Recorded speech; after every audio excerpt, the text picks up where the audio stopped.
Hello, my name is Gustavo Meneses. I just saw a video on YouTube that said take a risk. Mention all these things. One of the options was make a video that might be embarrassing. So I'd like to share this important information that I feel like God has shown me, and that to explain why I'm suffering in this life, even though I try to do good things and I'm not a perfect person. I've made a lot of mistakes in my life, and yet these are the things that I believe, and I hope that God can show you the truth of them. So I believe that I am Adolf Hitler's grandson, and that I grew up in the house where he committed suicide, in this house in Wisconsin. I believe that he was, his family was from Argentina originally. The reason why I believe that is because I was outside on a walk, and I would see this man walk by around my age, young man, in finances, and one day I met with him, and that day he had sunscreen on his face, and we were talking. He says he's from the Dominican Republic, or he mentions actually that his family's from the Dominican Republic, but he grew up in the United States. And so that I grew up watching a lot of World War II documentaries, and had a strong connection to that stuff. At one point, I was radicalized and had neo-Nazi beliefs and stuff like that. I was suffering a lot and on a lot of psychiatric medication as a kid, and thanks to God, I got out of that, and I stayed friends with the Jewish people in my life and made new Jewish friends, and I eventually learned about the Torah after experiencing strange phenomena like time synchronization and things like that that questioned my sanity, made me look more insane, caused fear about me being judged and labeled insane. This video doesn't help. However, one of the interesting things and the things that I love about the Torah is that the Torah uses the word Satan as a verb rather than this distinct deity or distinct force or evil entity or any, whatever you want to call it. It's part of God. God is, but God, that's not God's nature. And so the monotheism, the original monotheism is better preserved, I believe, in the Torah than in any of the Abrahamic religious books, in the five first books of the Torah. Some people colloquially call the other books Torah, but most people nowadays say Tanakh when they refer to all the other ones, or the collection. So with that, I believe in one God and have less fear of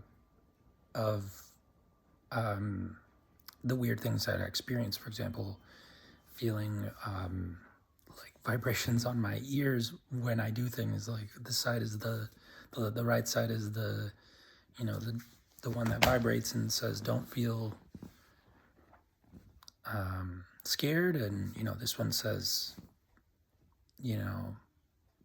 yes. So it's very strange, and it's hard to believe. Who knows what is the cause of that, and why are those things coinciding? And so but I discern these things. I don't fall into the belief that it's God communicating with me necessarily, because we need to use our discernment to understand what is truth and what is false, and things can appear a certain way and not be true. So it's important to discern that there are still oppositional forces. That's what the Satan means. There's oppositional forces that might be beneficial, might not be beneficial, and they're our ultimate demise in this physical world. They are what cause death, and so I'm aware of these things, and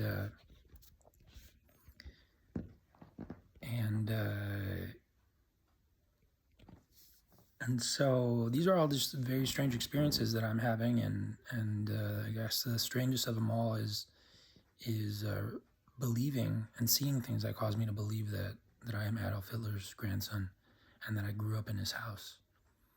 I believe that his family was from Argentina, and possibly, very likely his mom, and that they got to Austria possibly because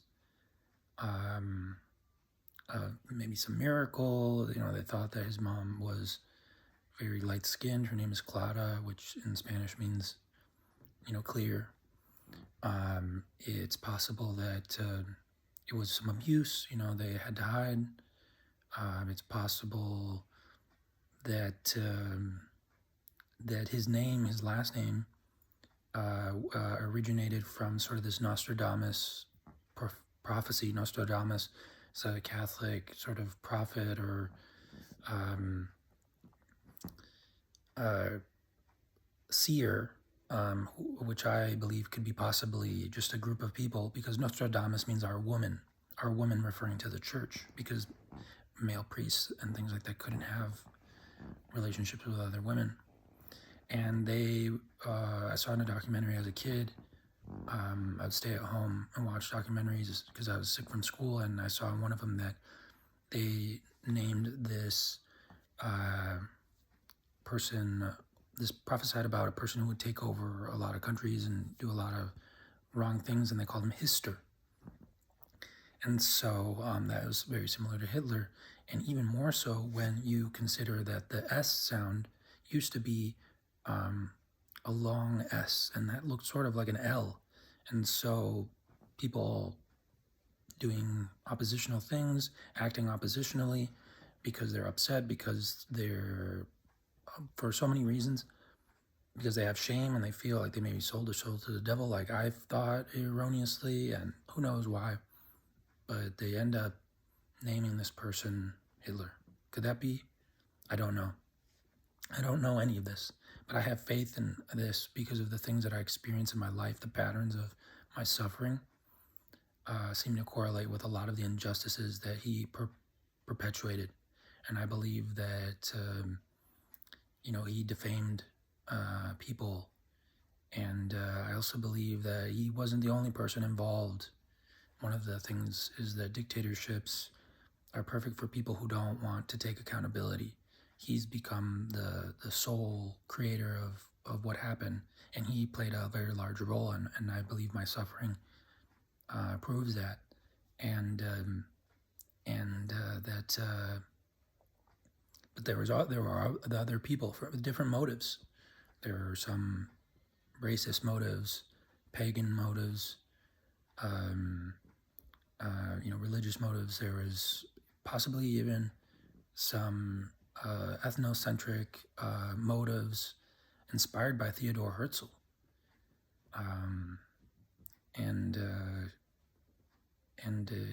People interpreted his words in distinct ways, and they used the flag of Israel today. It was the armband that would identify people who were otherwise very similar to the people around them, some of them. However, there was a very racialized propaganda, and there was defamation, and there was deportations and enslavement and random killings, and so,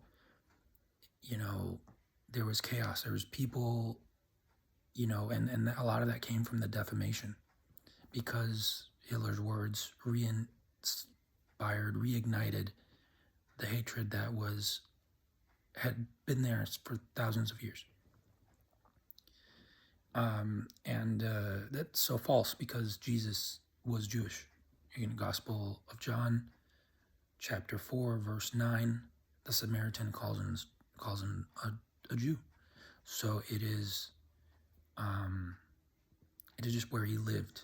was Judah. And so one of the things is that one of the reasons why I believe that I'm Adolf Hitler's grandson is because of my Jewish friends.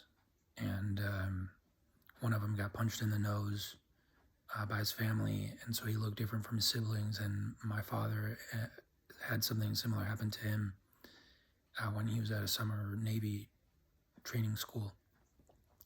Likewise, another Jewish friend that I had growing up after my radicalization and de-radicalization is that he had been got burnt on his leg by a firework. So his and that I connected that dot to what could have happened to Adolf Hitler after the Valkyrie plot against him, where he supposedly survived unscathed, but really, I believe he was severely injured, possibly replaced by a double, and lived with scar tissue all over his lower half of his body, and lived as a trans woman. So this is the house. I grew up here, and when I was a kid, I suffered a lot from depression, and this could have contributed to it. I believe that he had Native American ancestors, and that different features got re-expressed in our genes after he was wounded, and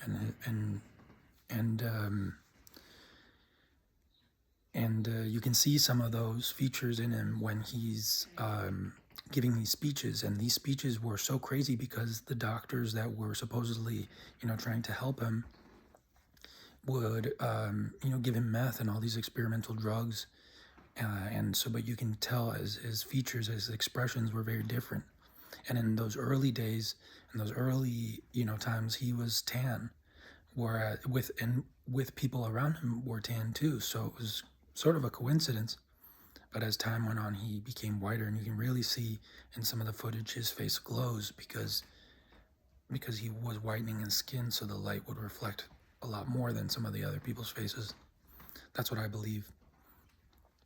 And so when we first moved in this house, we moved in 2003, and the previous owners of the house were Jewish, and it was a Jewish Anglo man and a Latino woman, and so that's sort of like the opposite of my parents, of our parents, and our parents met in Coventry, England, and they studied business, and so that's how they met at a convention. And they lived in Chile. My mom had learned Spanish since she was a kid because a friend took her to a cabin in Colombia. And she's from here. She's from Madison, Wisconsin. We grew up in Madison, Wisconsin, or at least I did for the most part. And this used to be a necropolis for Native Americans. And outside we have Native American megaliths and on our property. And so I don't think it's a coincidence that this happened, but this house was built on virgin land. So if Adolf Hitler had spent any time in South America and had begun to realize his roots, and a lot of German people had romanticized ideas about Native Americans, it would have been hard for him to see this house, on top of the pain that he was suffering and all these terrible things that he must have been going through, that to see this last piece of land. This was built on the last farm in the city. And I'm also a childhood friend with the descendant of the farm owner, Benjamin Piper. And so this farm was one of the last ones, and this house looks similar to houses where our maternal, our Usonian, I like to say Usonian because it's from the USA, Latin America, America, it's a little different. So Usonian grandparents lived just a couple blocks away. My grandma and my biological grandpa bought that house. My biological grandpa was in the army. He served and was a hockey player, and he passed away when my mom was very young. I don't think he did. I think he may have disappeared. I don't know. However, I believe that that this house is a copy of a Japanese house that's in that neighborhood. It was designed by a Japanese man, and his neighbor was a German man and living in a blue ranch-style home. And so next to this house is a blue ranch-style home. And there's a copy of this very similar looking across a wooded lot. That those are our neighbors. But this house is very large, and so I had been told by the owners that this house was built by the architect of that house, of our neighbor's house, for their mother-in-law. And I was told by another neighbor that the architect's name was Pape, P-A-P-E. And when we moved into this house, we had a wood. This was all wood. All these were wood walls, and there was a wooden, like a gate, a wooden gate, an ornate gate. But since we were a bunch of little kids, we needed space to play and light, and there was very thick curtains here, and they were, it was a very dark place in the summer. It's all that we have these oak trees outside, and it's a very dark in the summer, and this is south, so the light has very little light. And this art made by my cousin. One of the first things I started to notice is that my cousin's very into Native American stuff, and I was watching a World War II documentary, and I saw someone that looked like her, and I was like, wow. And it's hard for me. I don't feel good talking about these things because, I believe life is holy, and I don't want bad things to happen to us. However, you don't know when the world is going to end. You don't know when people are going to die. You don't know what's going to happen in the future. And it seems like such important information that I wish to just tell people. When I've contacted rabbis, I've told the government, I've told a lot of people, and I haven't really had many responses. However, my family is pretty accepting, pretty, non-judgmental. And so when, I had difficulties with my older brother and growing up, and we got past those, and we lived together, and then I was helping him figure out, we have electromagnetic issues in this house. In the middle of the night, you'd wake up and your whole body was just possessed. It was like the muscles would contract and you couldn't go to sleep. And it would happen at a specific time at night, and then a lot of times it would happen at 5 a.m. in the morning when I would wake up. It was a very disturbing experience, and I think it has to do with the fact that this is at the end of a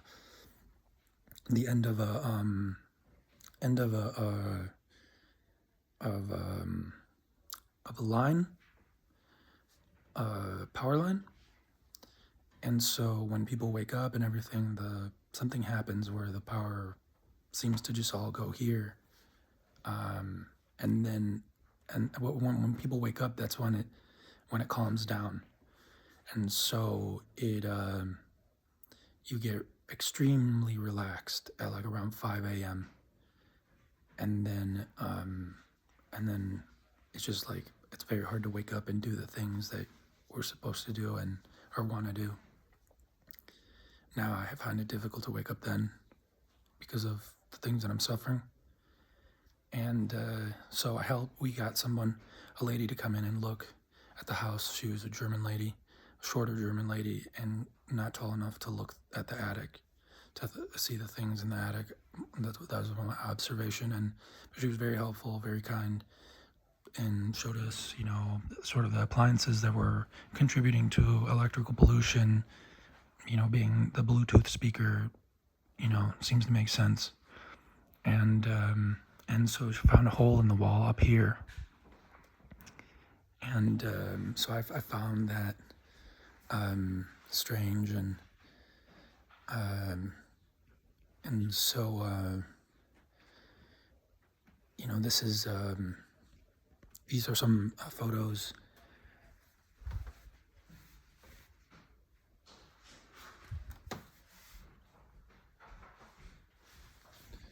The first photo you saw there was of my biological grandfather on my dad's side, and I'm not sure if that is my grandpa or if that is Adolf Hitler posing.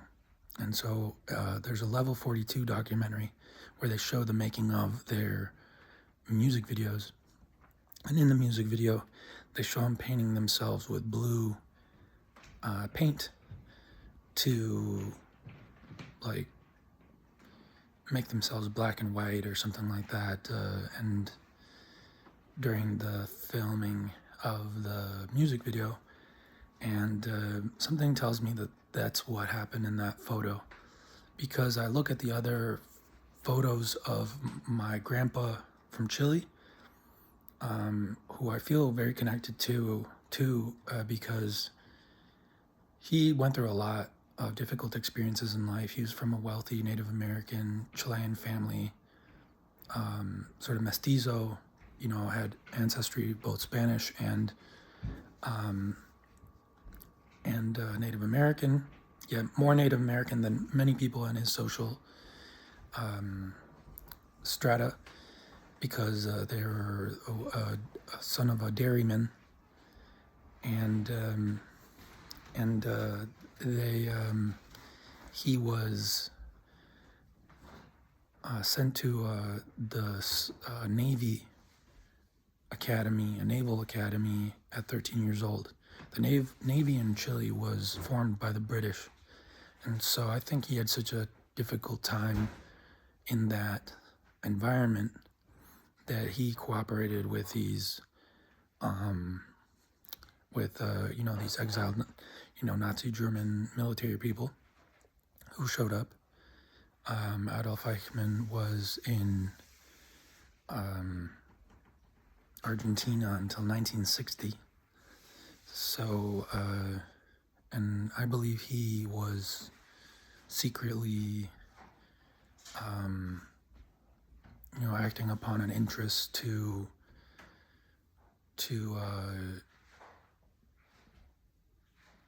create Israel, and to secure a future for it, in a very wicked, wrong way, duplicitous way. And that's my belief. That's not what the history says. And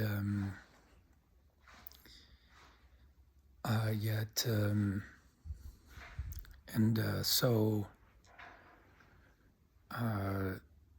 my grandfather, my great-grandfather, his dad was the first insanity plea in Chilean history, so that's another kind of thing that adds to their generational curse being associated with that family. A camera had been given to his brother, a really nice 8mm camera, and so we have a bunch of footage from that family, and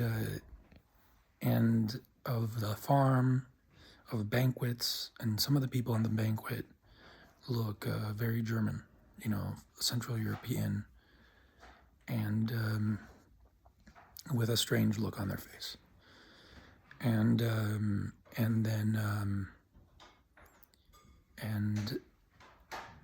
the uncle of an uncle or a cousin from that side of the family who had inherited this film.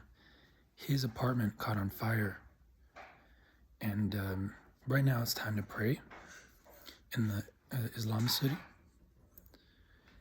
And my belief is that the most important prayers are the morning and the afternoon. I believe that it's important to also live the prayer. And I don't follow all the traditions of the Islamic faith. I believe that there's a benefit to do it. However, I believe that they were built over time, as there's no place in the Quran that mentions all 5 times in one verse. Rather, many verses mention nighttime and morning, or morning and night. And then the other times are mentioned at different parts. So this is I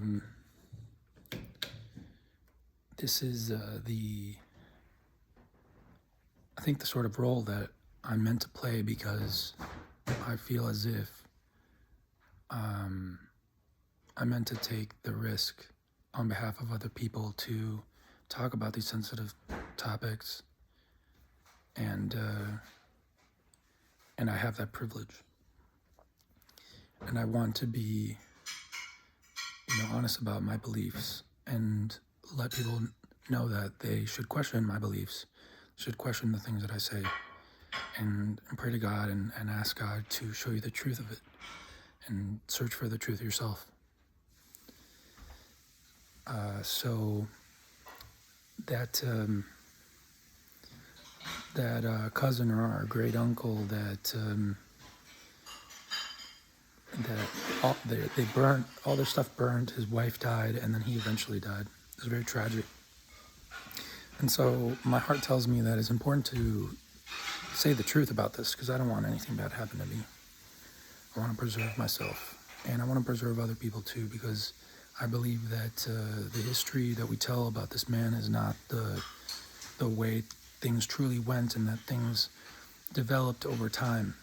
But one thing's for sure is that he is responsible for defaming Jewish people, and that defamation is a real sin, and he contributed, and his government was eugenicist and did not value the life of people with disabilities. I believe I was born with a genetic condition that causes me to look different from my siblings. I have a lankier body, and my beard is kind of longer, and like the hairs are not as curly as like a full man beard. And one of my first memories growing up was having surgery on my private parts, which I think was because of this condition that I have, caused them to be malformed, and then they had to fix it. So those are sort of the struggles that I live with, and because of this generational curse. One of the other things here is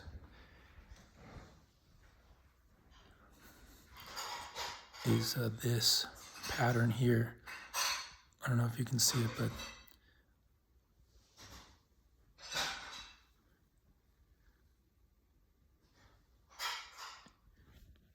it goes around. It's a swastika, or a hooked cross is the name they called it in German, and it's of roses. And this house was built in 1960, so that is important to know. It's a popular symbol in older houses, but this house is newer.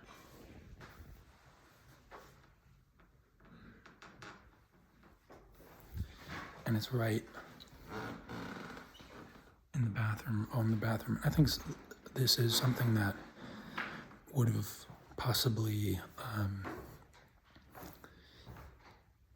caused psychological torture on the person. I'm not sure if her name was Rosa or Rocio. My mom, growing up, she'd say she really liked the name Rocio, which means dew. And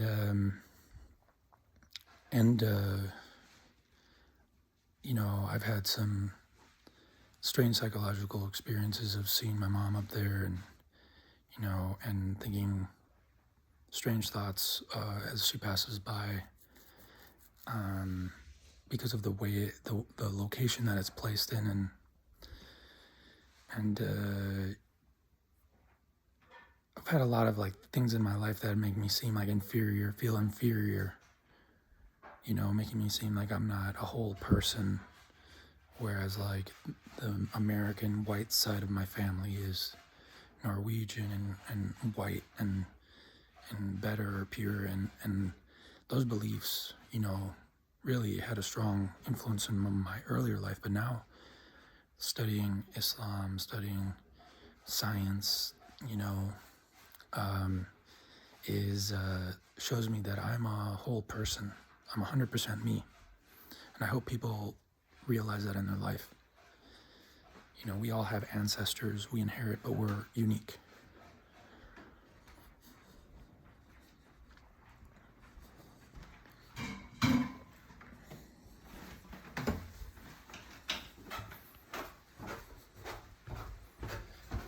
And so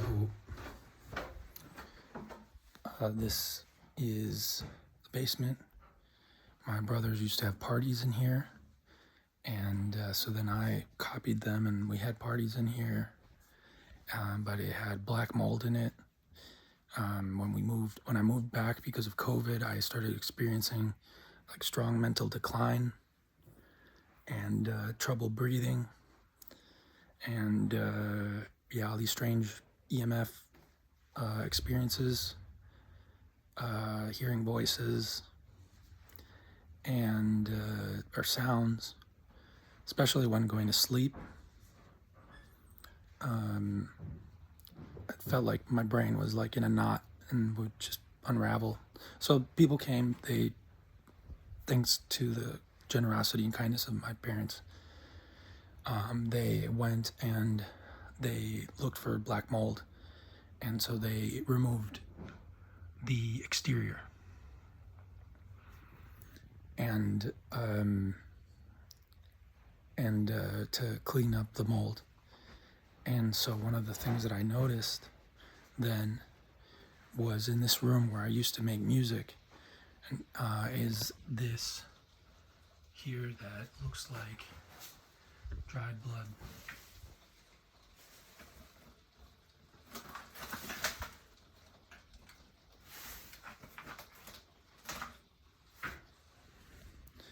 Is it? I'm not sure. It isn't over here as much.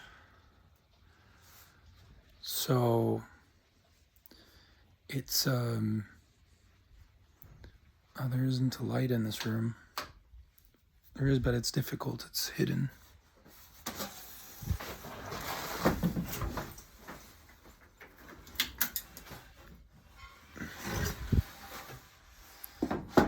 So this is where we had a little studio where I'd make music, and I'd invite friends over to make music. Hip-hop music mostly. And we had musician Ted Park,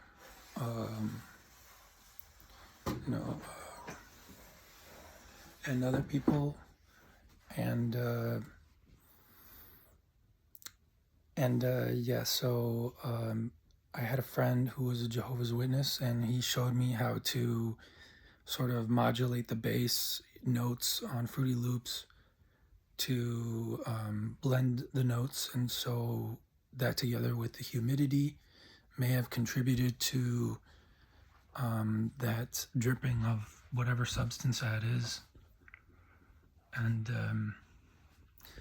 I've seen videos online on YouTube of someone saying that they found Jesus's blood underneath Golgotha, and they were able to do a DNA analysis of it, I think.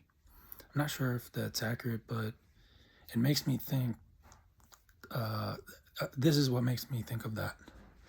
But it's so crazy. If this is true, what are the chances?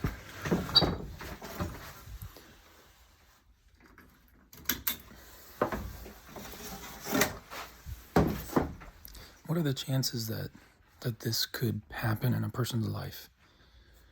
That I'm related to Adolf Hitler, that I'm his grandson, and that I live in the house where he committed suicide. I think these are all signs of God, and I wish to share them with people because these are the things that will give people faith. It might not be good for my personal safety or anything like that, but it's not something that,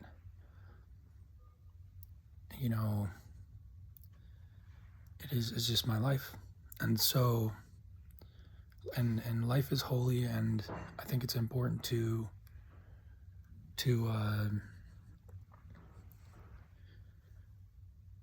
remember, the millions of people, millions of Jewish people predominantly that died in the Holocaust, that died in the Shoah. I think that there's things about the Shoah that people don't say, because Theodor Herzl's ethno-nationalist, politics preceded National Socialism. They're older. And he inspired a lot of people, even when rabbis and things like that were warning him and saying, be careful, don't, do this. And one of the things that had happened was that Theodor Herzl's wife told him not to do that because she didn't like the other Jewish people that they were working with, Eastern European Jewish people. And so I think that the Nazis are ultimately the ones that are at fault, because hatred of Jewish people had existed for thousands of years because of Christianity, because of xenophobia. There were people from another part of the world that had lived there. And so that was the major force, the major reason for this event. And that I believe that, God balances all the injustices in the world. There were previous injustices, previous events, like the colonization of the Americas, where now today all of the Americas speak European languages predominantly. The USA has a very little Native American population compared to places like Mexico, because of a genocide that happened here that's not very talked about. People don't know about it, but I think a lot of it happened here, and it's no coincidence that it happened here. This doesn't excuse what happened in the Shoah, but explains the processes that created it. And likewise, slavery of Black African people was part of that. And we have distant ancestors from Africa, from Nigeria, on my father's side. And so that's why I believe he was from Argentina, and that he his family was from Argentina, and that's one of the reasons why he was so obsessed about these topics, because he was different. And a lot of things influenced the difference of his appearance. He was homeless. He was vegetarian. He didn't drink beer, at least when he was in politics. He suffered a gas attack, so that affected his eyes. You can tell in his eyes they're like saggy and, traumatized. He had Jewish friendships and people all throughout his life, but something split, and many people say that that was the death of his mom. And so because she was supposedly mistreated, it's very likely a lot of people are mistreated in healthcare. And so it's very unfortunate that we live in a world with so many injustices, and but the power of love is what connects all this, is what explains all this, is because people all around the world are suffering, and God is not ignoring that suffering. Now, if we had been following the observations of ancient people on the nature of God, like the Torah describes, like the Gospels, like the Quran, like many of these religions are originally described, their fundamental or their foundational observations, then sin wouldn't lead to a new injustice. The repayment of the injustice would be merciful. Maybe a natural disaster, maybe some sort of dysfunction, some sort of loss. Similar to the losses that we experience, my life is directly correlated to what happened in the Shoah. If people wouldn't have died in the Shoah, we would have had chemists, we would have had industry experts, we would have had people that would have helped us live a healthier life. Except now, not just me, but the whole world, because the whole world denied the people, the victims of the Shoah. They denied them refuge when they sought it. They traveled to Cuba, they traveled to the USA, and no one wanted to accept them. When they went to Palestine, they were attacked. So there's some serious injustice, and the world is paying the price for it.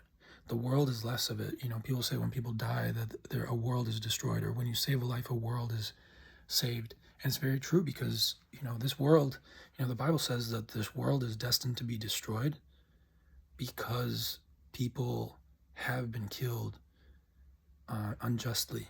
And it's referring to, it says in the book of Revelations that there's people underneath the altar, souls underneath the altar in white robes that are screaming out for vengeance and asking when God is going to repay their unjust death.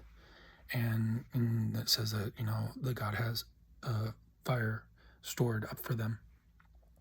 And so that makes me realize that this hope that we can create a perfect world, a utopia, a garden, a place where we can all live in peace and harmony, is not a reality. And that the reality that we have to encounter is that it benefits us to seek those things, just like it benefits us to have a hospital. It benefits us to sustain our lives through having municipal services, and the more we do that, the more we focus on those worldly aspects, the more powerful and the greater that we become. And the more that we do it to other people, the better, because the community gets stronger. And that's why the Torah teaches these things. Reciprocity teaches a lot of concepts of reciprocity, and Jesus also in the Gospels teach, love God, love your neighbor as yourself. In Islam too, it's all about reciprocity, about salam, about submission to God. And the way that looks like in Islam is, by the simplest form is establishing the prayer, which was the Friday prayer that would bring everyone together, because they were excluded from Judah, the urban place where the religion was, their religion, the religion. So Judah is not, they have a different faith, but they're all part of the same religion. That's my belief. And that and then give alms. Zakat is to purify yourself through giving other people things. And that's very similar to something that Zoroaster said. He said, purify yourself with good thoughts, good words, and good actions.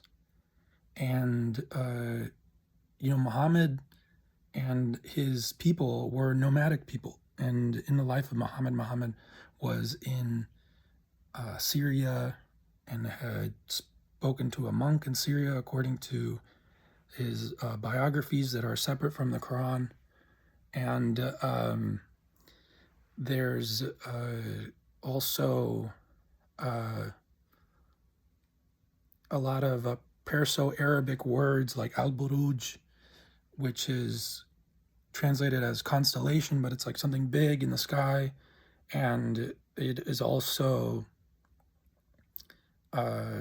related to the word Berg in German. It's an Indo-European word meaning something big. And so there's a lot of connections between different cultures, kind of all saying the same thing. And if people had known that back then, they wouldn't have made these mistakes. Perhaps.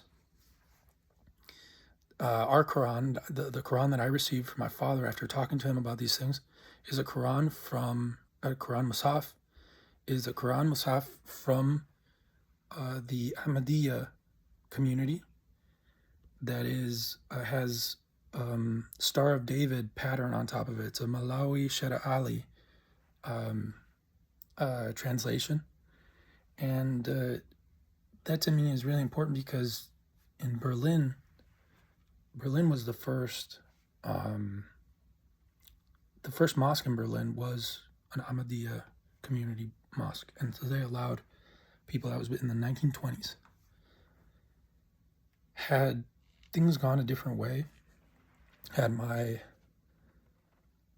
grandfather not sinned, Adolf Hitler, the person who I believe is my biological grandfather, had not sinned, then perhaps he would have been sort of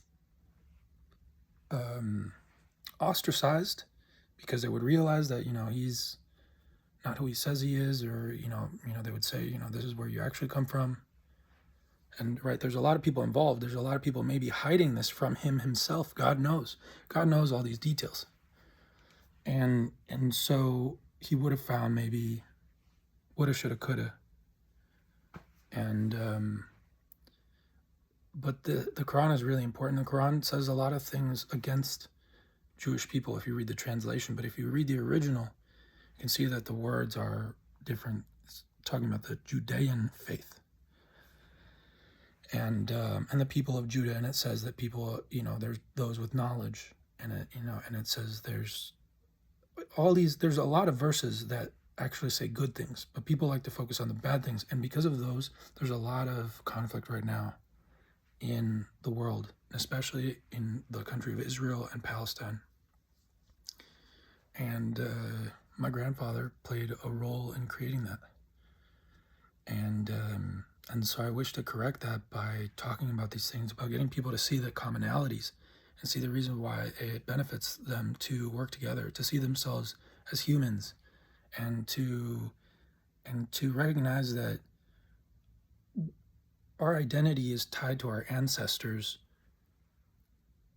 We are very different people. I am different than my ancestors. I have ancestors from many different places, and by fate, I have ancestors on my mother's side from Norway, but they were originally from Arabia. They were darker skinned, dark haired people from Norway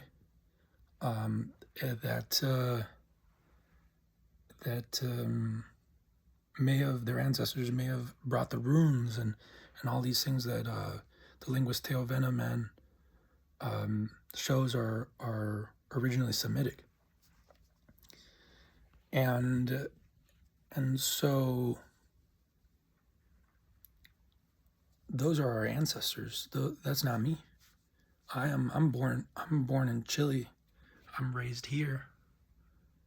I live a life listening to hip hop music, and now I'm studying religious books, and I'm 100% on my own thing. And I can say to somebody I'm this or I'm that, but that isn't the full story, because I don't believe what every Muslim believes. If I tell them I'm a Muslim, they said, have you done Shahada? Have you done this? Have you done that? I'll say, no, I don't believe in those things. And they say, well, you're not a Muslim. So now we disagree about what I am, but I just am what I am. And if I say something, then I can explain to you why I believe those things, and explain to you the meaning of those things. For me, the word Muslim is someone who is a peacemaker. In the Quran, it translates that as a musalla, someone who's really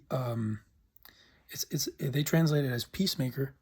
These people who are making peace with the wrong thing, they're making like a treaty. They're people who are compromising. That's what I believe Saleh means, with a different letter, with a different sound, but it's a weaker form of salam. Salam, it's got the shin, it's got the mim, it's the water, it's the fire, it's a balance of both. It's a reciprocal union. It's full, it's complete, it's peace. These are people, that their ancestors were slaves, and slaves to people who were going to war and believed that death ruled the world. And they had a death cult, Satan. That was part of an allegory, but they misappropriated it. They didn't understand, because they were confused. For thousands of years, people in Africa, black people in Africa, all different colors of people in Africa, were living part of a long-lasting civilization that looked at the sky, looked at the earth, and told this story. And they believed everything was connected. They believed in a monotheism, but they had their own story, and they deviated. People started worshiping the characters in the allegory, and so they started worshiping Set, who represented the destructive sort of death force in the environment, and but also represented other things like division and what it was always counterbalanced. It was counterbalanced by Nebuchadnezzar, which also taught the virtues and the behaviors of women, possibly like modesty or lack of modesty, and sisterhood and all these things. So there was a balance of like a good and a bad to these characters, to these people, and that was just not understood. And that was lost because of people fighting wars, because of people breaking ma'at, people breaking balance, on injustices. And this I learned thanks to friendships that I had with African American people in high school who would say Heru. And I want to get interested. What is Heru? So I looked up Baba Heru. And so Baba Heru, Ashwat Kwesi, Dr. Asa Hilliard, all these people taught me these things. They might not agree with everything what I'm saying sometimes, and I might not be right. So I hope that people, look into it. However, I believe these things, and so the Hyksos, they misappropriated it. They were the Hyksasu, or I think they're called, and they misappropriated it, and then they enslaved their own people, the other Hebrews who weren't assimilated. A rabbi on YouTube taught me that Hebrew just means those who crossed over. I believe the word Hebrew and Arab are the same word. They just switched over time. And they just mean the people who went west are the people who crossed over, and the nomadic people. And so they went from Mesopotamia to Egypt. These are our ancestors. These are my ancestors. I have ancestors who belong to these people, but I grew up Roman Catholic. Many people have ancestors from these people who didn't inherit the religion, or who did but inherited another form of it. And so these people, were led by Moses out of that situation, and And Moses, gave him a way to live that was, observations about things that went wrong and what is the right thing to do. This is like a nature observation, and that's why it's true. That's why it's from God. People were resting on the Sabbath because that's when God rested. So they're saying there's a God in us, that we are gods. And they said El, and a man called Shlomi Fish from Tel Aviv taught me that El is to or towards. And so as a concept of like the force. So we're like these mortal forces. That's what I believe Jesus taught, is that we're these mortal forces, but we're not the one. The one is everything. And that's what we call God. That's what we call Elohim with a big, the plural, and then, we call Allah. And, but it's interesting, Elohim has the feminine, the ha, like Sarah. And because her name was Sarai unto Sarah. So this is Torah. This is so important. Yet these people got killed, and they got killed by Christian people who should believe in the same thing, but they don't because of wars. And so that's where a lot of people deviated in the past, was wars. Wars and other form of violence have been wrong since the beginning, and they've caused confusion. And all the religious books have been changed to permit these things, to make it seem like it's okay, and we're living those times again. And the divisions that have occurred between these religions because of these religious books cause people to create false dualities. They believe in Jesus. Jesus was a peacemaker. He was I'm going to be the Antichrist. I'm going to be the warlord. I'm going to be the opposite of what you are because you aren't kind to me, because you say bad things about me, because you don't like my people. And so they're false dualities, because where did he get that information from? Oh, he got it from someone who was like me. So there isn't really a duality there. And likewise with Islam, so many people are, they're saying Allah isn't God, and Muhammad, he did all these bad things without looking at it and studying it and being, because the Bible talks about many prophets and prophecies, and in the Bible, Jesus himself says, woe to the scribes and the Pharisees. So we shouldn't, look at another person's religious books and be like, oh, there's this problem here, it can't be true. Because Jesus himself, said woe to the scribes. And that's a very nice thing to say, because you could say a lot of bad things about the scribes, but Jesus believed in what the religion preserved. And so he felt bad for them. And so he, that's what we have recorded. That's our best recording of what actually happened. And they preserved it pretty well, for hundreds of years before it was written down. And that's the miracle of the Quran, is, the Quran has all this ancient information, and they say Angel Gabriel. That's what I believe. Gabriel is El, it's this force, but Gabriel is like the strength, it's strong. So it's like strong information, because everything is El, everything is, but this is strong. This is past the test of time. And it's, and that's why I was the messenger. And so those are my beliefs.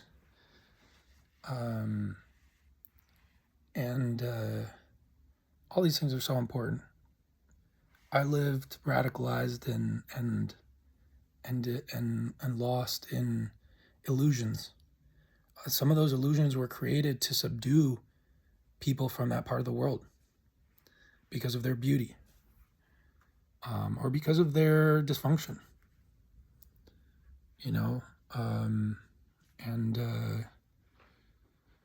And so the Bible says, Jesus said to focus on the good and not on the evil. And so I see the good. There's good in us, and there's good in everyone, and it's what's going to persist. And even if the world is destroyed, our spirits are going to survive. You can't destroy spirit. Matter cannot be destroyed. Spirit is it used to be the air. That's where the word spirit comes from. It just means air.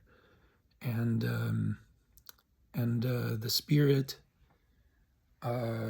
we have some, strange spirits in the second floor that are collecting there from the firewood that we burn and all these other things, which makes it difficult to breathe. The word spirit used to mean that. Even in science, spiritus sylvestris was the spirit. It was carbon dioxide. Eventually, scientists figured out that, gases are made of molecules, and, molecules are made of atoms. And so they could get, to these things. Some people say the word atom, which the Greeks popularized, was originally from Kemet. Was a archetype or a sort of a deity that they had there too. So, amazing influences that are coming from these people that have been oppressed. It just shows the injustice of this world.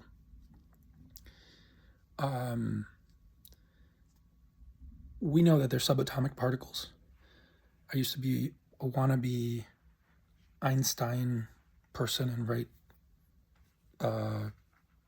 fake equations down, and all these physicists, they find that there's a level of reality that we can't explain. We don't know. And that's what Amen was in ancient Egypt. That's what Ashwa Koesi shows in the temple of Amen, is the temple of faith. It was the unobservable. Ra was the observable. And it sounds like Re in Hebrew, but that it's Mesopotamian and it means to hit. And so that's why it's evil. They didn't get Ra, these ancient people. And maybe for a good reason, because light, it's good. It's from the sun. It's the truth. It's information, but it also can mislead you. It can be the lie. It can be misguidance. It can be superficiality. It can be appearances. It could be physicality that, beauty.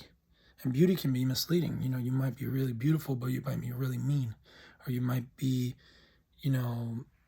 attracted to something that's not really good for you, like the military, and the uniforms and the guns. And then all of a sudden, you're much older and you're severely depressed and your family's dysfunctional because you're a veteran.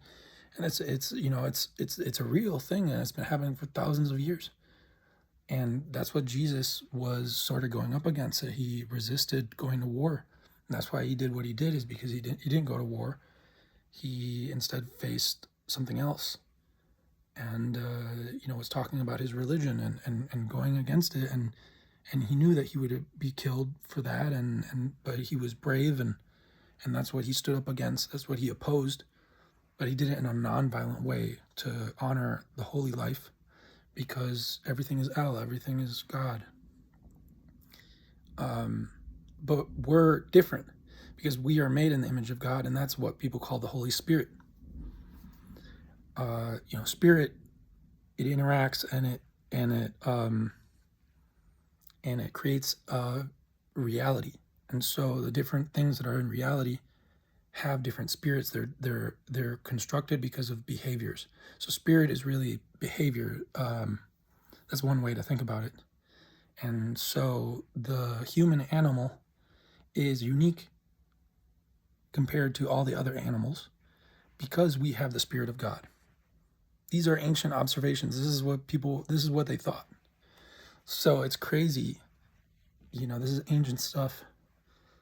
My maternal grandma, she loved puzzles and she loved all this stuff. And she was very smart, and so we inherited that culture and valuing those things, and they gave and thanks to God, inherited wealth to be able to purchase books and things like that. And so that really influenced me, regardless of all the things that I've struggled with. I may not be doing, a dissertation or be a physicist or write things correctly or say things correctly, but I've used these talents to pursue what I find the most value in, which is this ancient information, which my ancestors played a role in destroying, but I'm trying to bring it back and trying to show it to the world. And and show that it's really valuable. It's not foreign, it's universal. And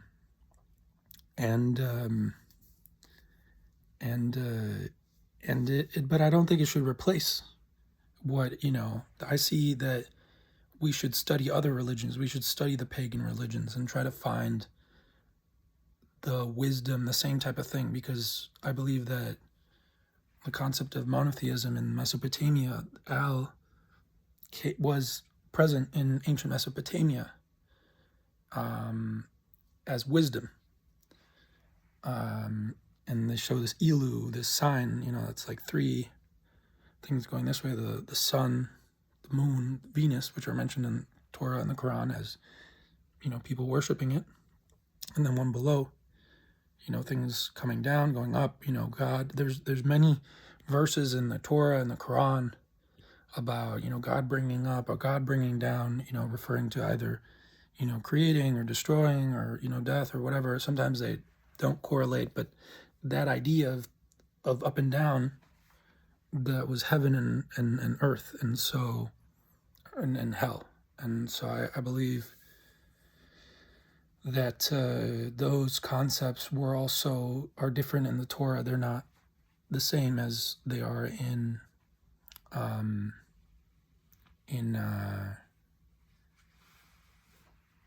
the original text. And I've seen some things in my life that lead me to believe that Adolf Hitler is made peace somehow after a long time of suffering, and that his light has returned to the world. I see strange things, that are difficult to explain. It's like he's around. My grandpa, and sounds crazy, but I think after this life, after doing wrong things, we can get stuck in this world in a strange way, and I believe that maybe he still is.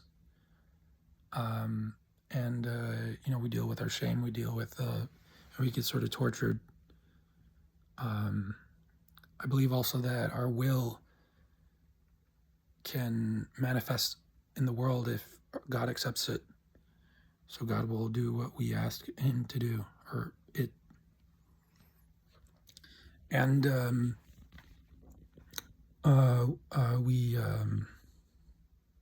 or her, depending on how you view it. And that I really don't know. I don't know what happens after we die. And but I study the scriptures and try to make sense of the contradictions. And I believe hell is just it's just the underground. It's where you don't have freedom to fly like a bird, and so you're not free, and you suffer, you die, you don't exist. It's where everything goes because of gravity. And but the sky is the place that's free. It's the biggest place in the universe. That's where all the space is. So what's out there? That's where we want to go. Why can't we be up there? Like that's where all the stars are. It's so beautiful, and the clouds and that spirit. And so it's raining now. And I'm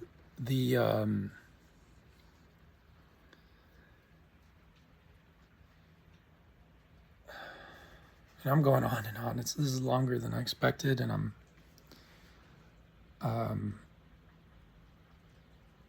we want to go to heaven. We want to be free. We want a good destiny. And the bad destiny is the underground. Sometimes it's frozen and cold like hell and the pagan Germanic religions. When Christianity arrived, in the Greek Bible, they call it Hades, after the deity Hades, which represented the underground. These were archetypes, like Baba Haru said.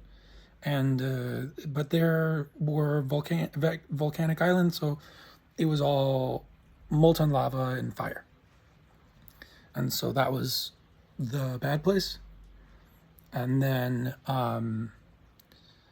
in Islam, in the Arab world, they also have volcanism. There's a lot of volcanoes in Saudi Arabia, so they also have fire.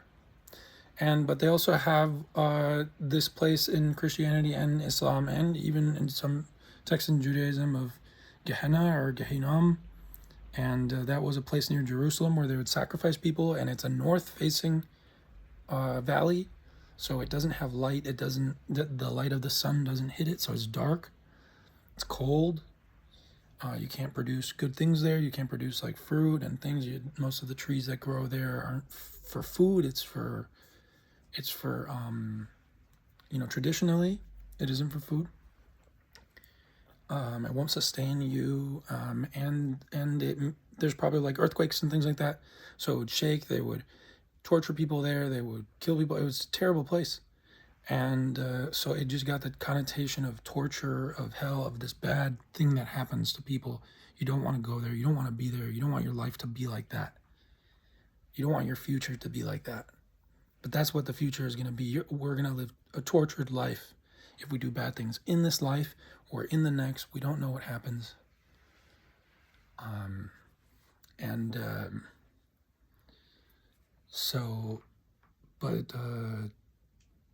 Time is cyclical. Nature is cyclical, and those are ancient observations. It's the reason why we resurrect. It's the reason why we're born again somehow. Matter cannot be destroyed. And we are something. We are a body. We are a mind, a ghost. So we're part of the One, the Holy Ghost, which is what we reflect. And our soul, I believe, is our blood, and it is it's our physical qualities, our physical essence that we express in this world, that we inherit from our parents, and gives us these outward qualities, and it interacts with our behavior, our spirit. That's the way that I think it was originally understood in English and Germanic languages. That's another aspect of people wondering, why did these bad things happen? Why did it happen? And we have to look at the history of Europe and see that there was a lot of injustices in the spread of Christianity and the power of Rome against the people that lived in Central Europe that spoke Germanic languages that later formed into the country we call Germany. And these injustices sowed the seeds of dysfunction. They left people living in cities where there weren't any green spaces. It was cold, so it was difficult to find food. They had to find food with meat, but there wasn't enough animals, so they would process the meat, and you don't know what type of meat you're eating. It could be a bad meat. It could be, there may have been cases of cannibalism. You had beer, and the monks, said, we are only going to make, clean beer. But, who knows? A malevolent person could taint your beer, and you don't ever know.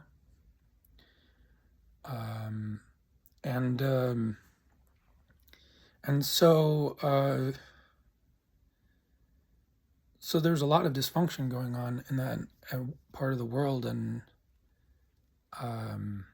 but they inherited a lot of powerful tools from their Germanic ancestors, who inherited the ships from the Phoenicians, who inherited the runes from the Phoenicians, maybe even as far back as Kemet, who were able to take over large parts of Europe from Slavic people, and eventually, rose to power, like people like Charlemagne, who are considered, the founders of Europe. So now there's this prestige, but it came at a cost, because Now Christianity was the religion, the pagan religion. No one was trying to make sense of those religions. No one was nice about, if you believe in those things, they killed you. So now the violence multiplied. All those tools of violence, all those weapons, the iron that they were able to forge, now were being used in a way worse way by this religion that was supposed to be the religion of peace. That was supposed to be the religion of Jesus. And that was the religion of Jewish people. And so those are the seeds of dysfunction that were sowed and that expressed themselves in that terrible time period and that continue to express themselves today in this dysfunction and in this hate that it originates from an injustice, but it's a misplaced hate. It's wrong. Because I think the Germanic religions and things like that, I think they also taught peace. I've seen some people, they talk about Frit, which is, the peace. It's like a reciprocal peace.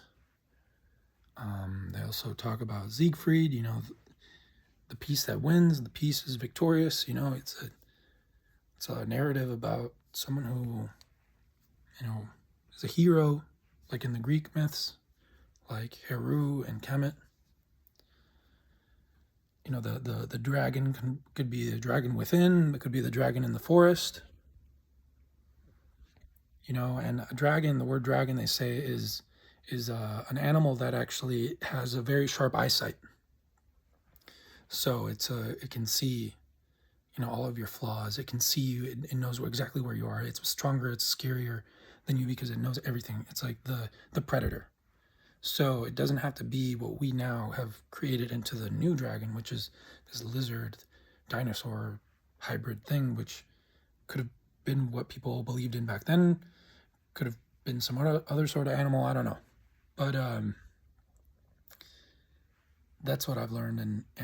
But that created peace because now little kids weren't being killed by animals and people felt safe. And that's not our reality anymore. We don't really have that unless you have coyotes in your neighborhood or something like that. We're mostly about other humans now. And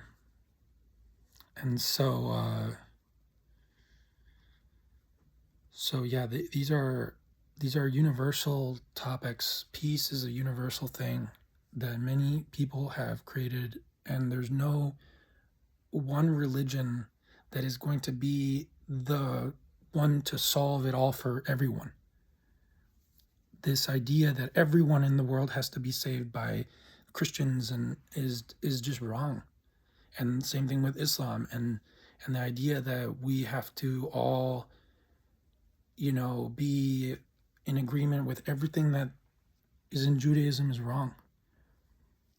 But we should believe that there is some good in it because we're all humans. And so, we should see the wisdom in it and we should treat people kindly and ask them and wonder and study and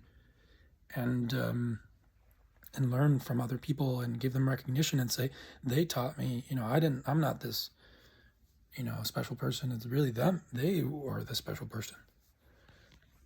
And they're the source. And, Jesus is the source of a lot of these ideas. He's special to me. He's special to a lot of people.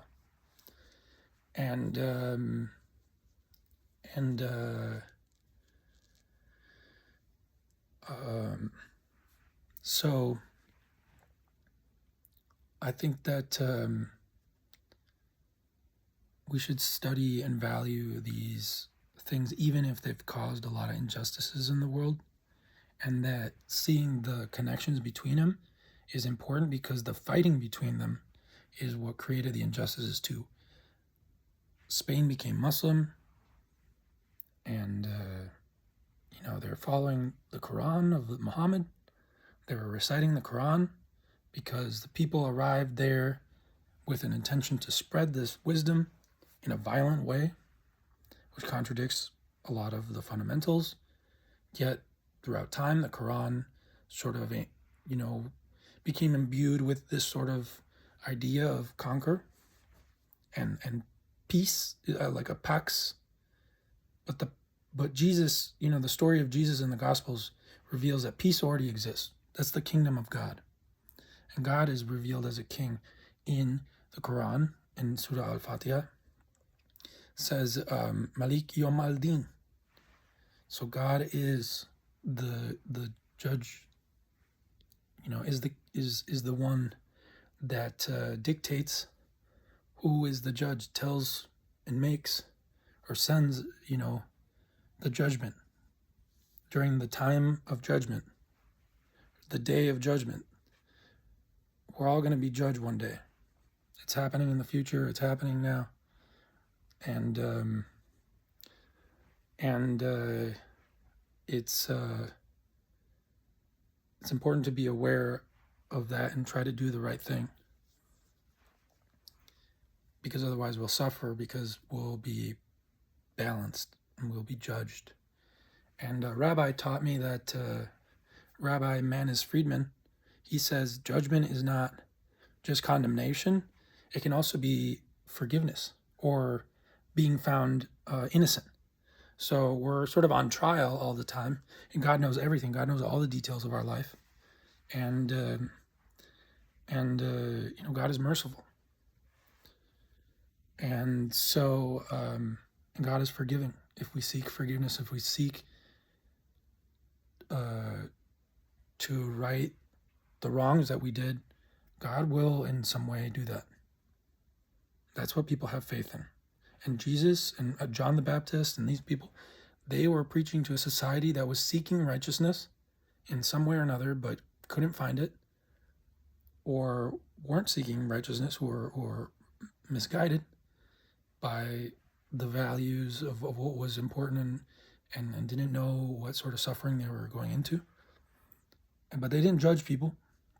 They didn't treat people differently, saying, oh, you're worse than this person, because they were all sinners. Everyone's a sinner. Why did Jesus get baptized? He was tempted by Set in the desert. He wanted to go to war. He wanted violence. He wanted power, but he didn't. He resisted that, and he may have had a connection to that back when he was young, during the time that we don't really know about, that's hidden. Can only imagine what sort of things that Jesus suffered and was a part of in Egypt, in Kemet. But that was in him, and he knew about it, but he chose to use it differently. And that's why Jesus is so important to me. I just see the people portray him as this untouchable, holy thing that makes everything look evil and bad, but really Jesus is powerful in my world, in my belief system, because he had the evil in him, but he used it in a good way. And that's why a lot of people thought that he was evil, because he was doing things that they didn't understand. He had knowledge of science, of healing, and he healed people. And the story's told a million times, and so things get exaggerated or whatever, but he healed people, and miraculously, it was a surprise.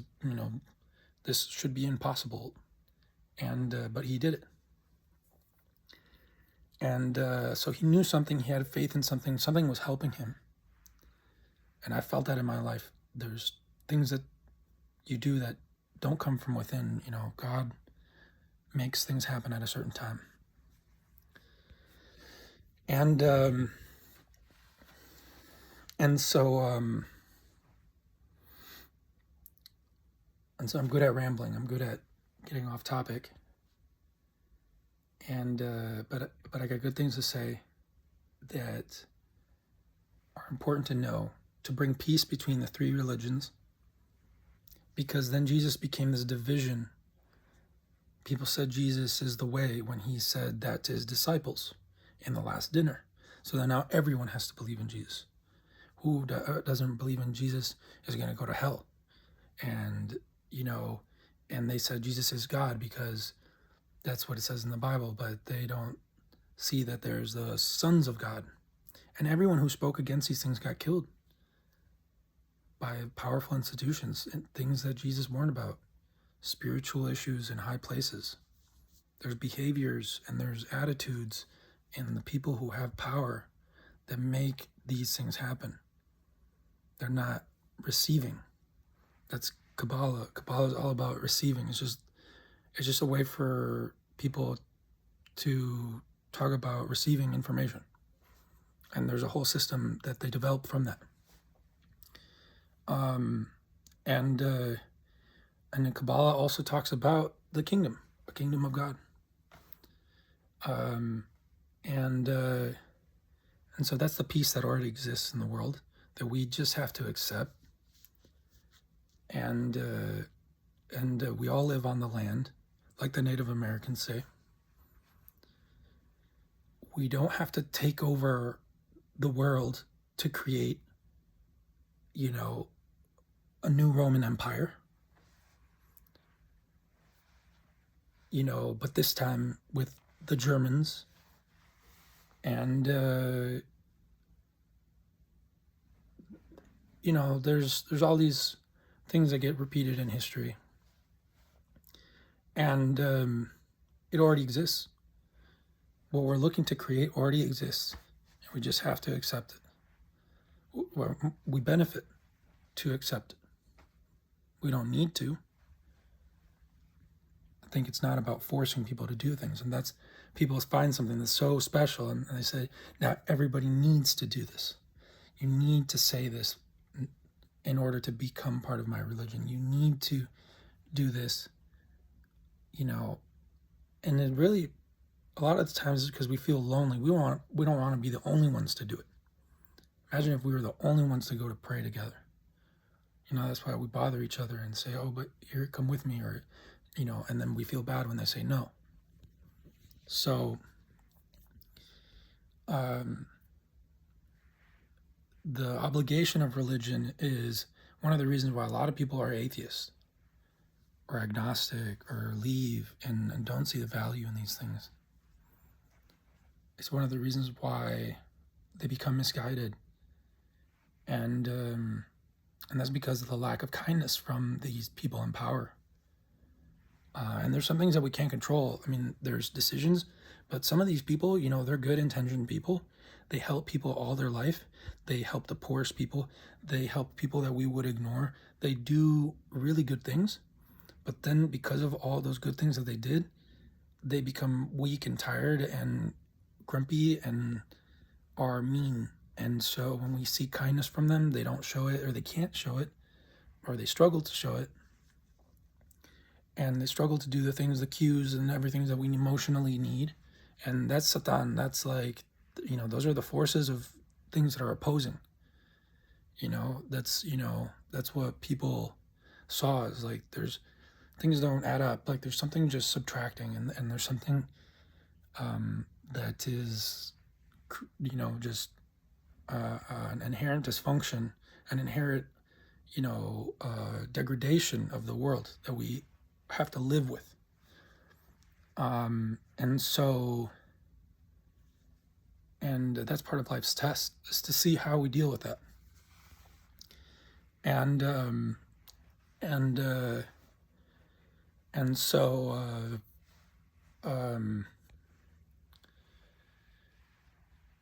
So I think a major,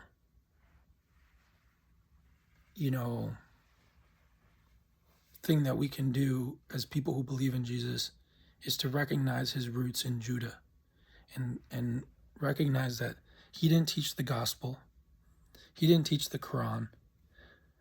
The Quran was recited by Muhammad hundreds of years later.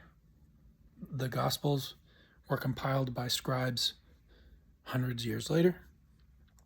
Jesus taught the Torah, and Jesus in the Gospels themselves recognize him as being Jewish, from Judah.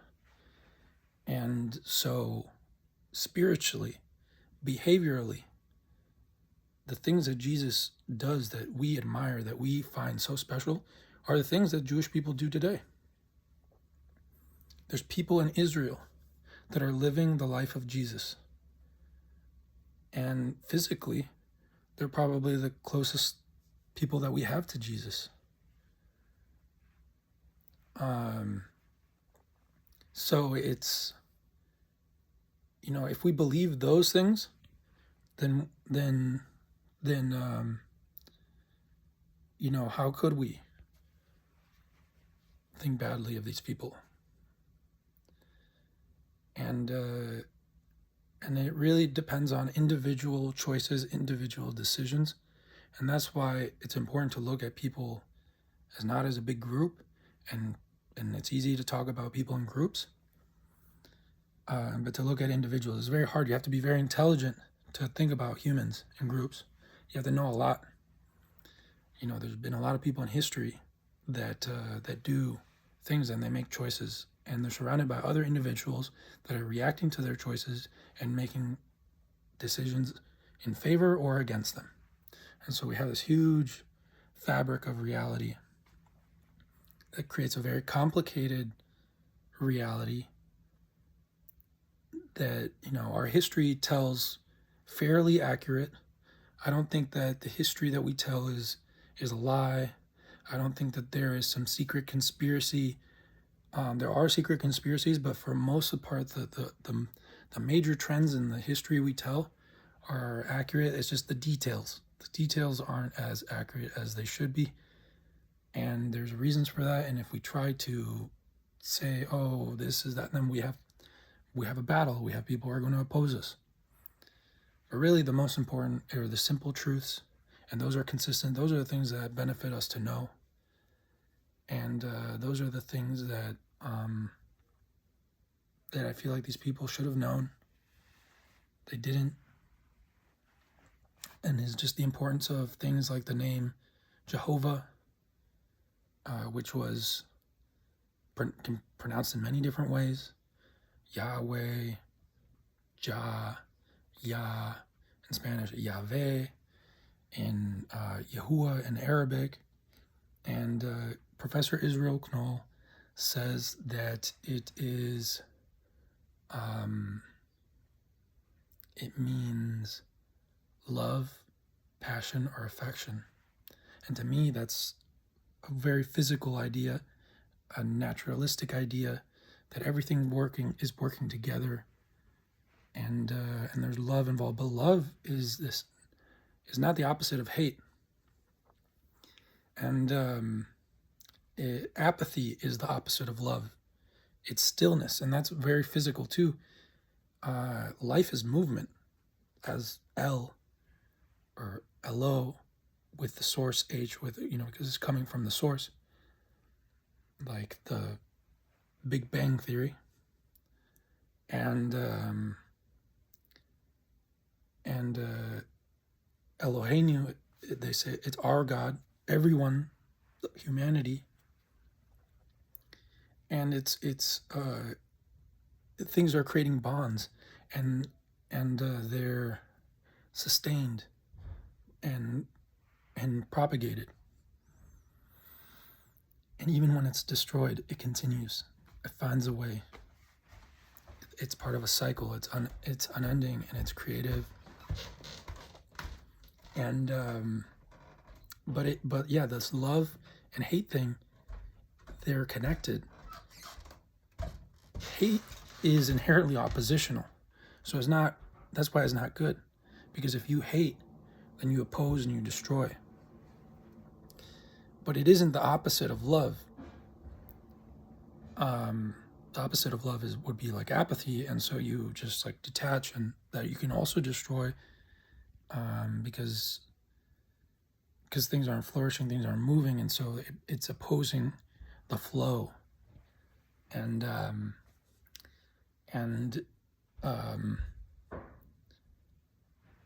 so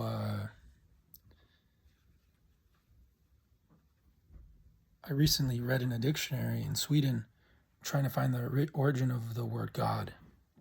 And I believe it's Odin, or Wotan, or Gudan. And that's what the Gothic people would say, Gudan, or something like that.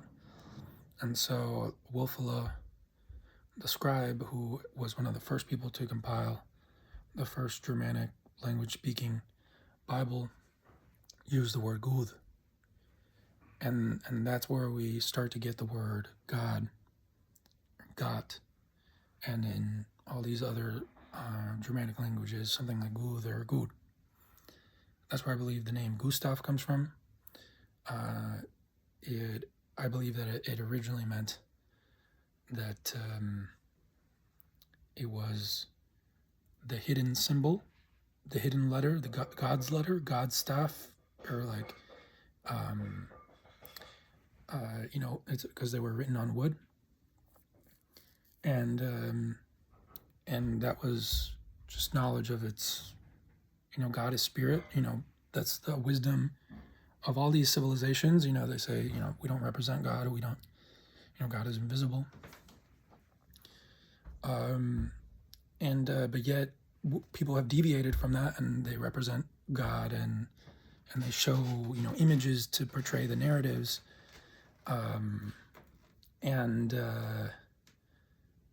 Abraham's father made idols to Allah. So it's not something that is foreign to the history of the Abrahamic religions. People make statues and symbols of Jesus, and Jesus is part of the Abrahamic tradition. The Gospels say that to worship God in spirit, and that same verse where it says he's Jewish, in that chapter, he's talking to the Samaritan saying they worship on a mountain, but he worships in Jerusalem, or his people, and so he foresees a day that people are going to worship in spirit. They're not going to be arguing about where God is, because God's everywhere. So we're going to be worshiping in spirit by our behavior. Our behavior is going to be worshiping God. We're going to be treating life wherever we are. We don't have to be in Israel. We don't have to be there. Maybe there's a benefit to it. It's a holy place that has a connection to you, but maybe you really like, Madison, Wisconsin. But there are places that have volcanoes and things like that, and other geological risks, and ancient people knew that, and so they didn't build there. But because of all the injustices, we forgot, or we ignore, and we hide. And so the truth is really evident, and so in Islam they say that people who hide the truth are the unbelievers. The kafir. It's just they cover up the truth. And because the truth is evident, if we'd spend enough time observing and seeing everything in the world, studying it, we can arrive to some conclusion about what it is. And so it's so evident, so manifest, that the people who disbelieve they're covering it up. They're not seeing it. And so, and there may be many reasons why. Who knows why? And so I see that this word Odin in this dictionary, in the Swedish dictionary, is translated to as rage, and it has a very kind of scary kind of connotation to it, and it has, all these pagan traditions that build on top of it, rituals and things like that build on top of this word. I believe this ancient word had a meaning that it just meant air. It meant spirit, because it was the god of the air, the spirit, the deity of the air, and it moved on 8 horses, on a horse with 8 legs, so it was fast. You're receiving information, or you're experiencing things. Things are communicating at light speed. They sense that. Hebrew people sense that too. And so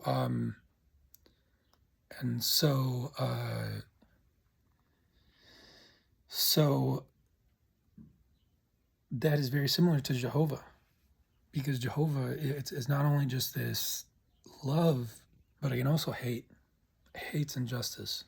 So that's why we fear the one God, because the one God can oppose us.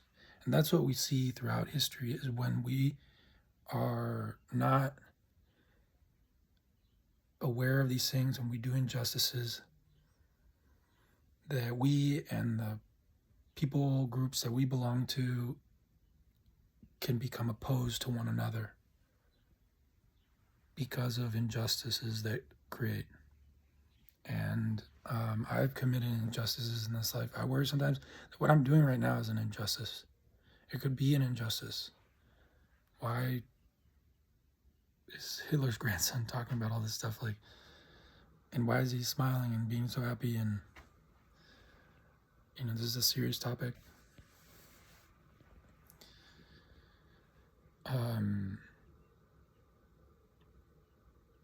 I'd like for people to see the wisdom of monotheism and to find it in different cultures and to distinguish the rituals and the religion and the narratives that they create about these words from the purest, concept that is universal and that can connect us and see that we're not so different, that our ancestors were not so different. Our ancient ancestors that were not like at all, that we couldn't understand if we met. So that's peace. Peace is creating that unity. But if I created a false peace to say that Odin, as everyone believes it, is the same as Jehovah, is the same as Allah, that would be a lie. It's not true. Because many people believe this about Odin. Many people believe that about Jehovah. Many people believe this about Allah. Many, all these different concepts, all these different narratives, all these different rituals, all these different connotations that are opposed to one another. So that's not peace. That's the peacemaking that the Quran warns about. Are people trying to make these compromises that aren't true peace. And being a Muslim is a reciprocal peace, because it's like a yin and yang, the fire and the water. So it's submission. It's like a union. We have to be merciful when we oppose people. We have to oppose people. We have to oppose in life. But we won't want to oppose holy life to the point where we destroy it. We don't want to break people down and ruin them. So we want to be merciful, just like we want God to be merciful to us. And I hope that this just gives you faith that there is a God out there. And it may not be satisfying enough. And we'll see in time what happens. God knows. God is all powerful. God will balance all the injustices. And we'll see where things go and what people are in time. Things will change. And I hope that they change for the better for us, for you. If you're dealing with any illness, I hope God heals you. May God guide you to the truth of everything that I said. And thank you if you watched this whole thing. Peace.